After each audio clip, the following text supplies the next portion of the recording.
pictures, graphics, and logos.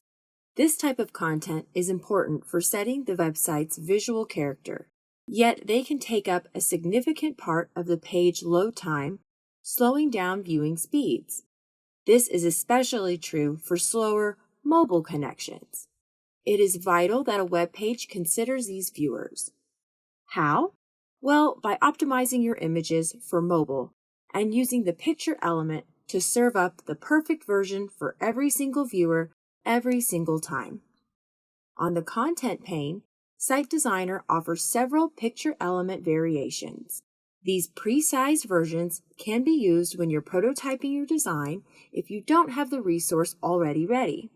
If you have your image ready to go, you can use the default option Picture 4x3.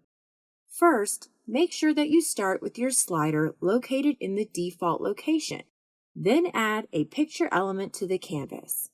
To change the placeholder with your image, go to the element pane.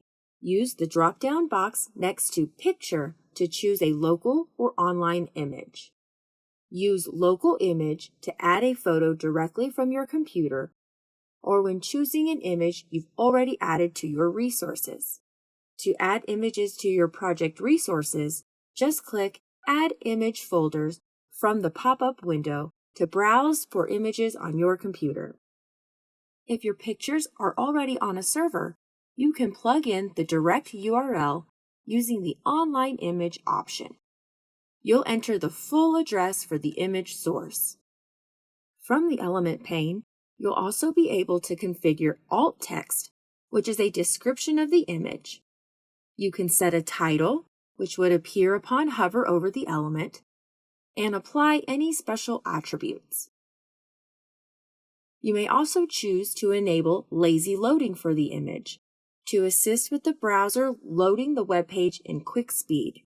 This delays the loading of an image that is not needed on the page immediately. An image not visible to the user when the page loads is loaded later when the user scrolls and the image actually becomes visible. Once your image is loaded onto the canvas, you may resize it from the Styles pane under the Layout Dimensions section. For example, you can give it a max width of 100% to make the graphic stretch the full size of the viewport. For smaller images, you may want to center it, and you can do that by setting both the left and right margins to auto. Using the viewport slider, you can see how the image resizes to fit the display widths when you slide left and right. Anytime you see an area where a more appropriate version of the image would be fitting, such as a cropped version or an optimized sized version, you can swap them out at a breakpoint.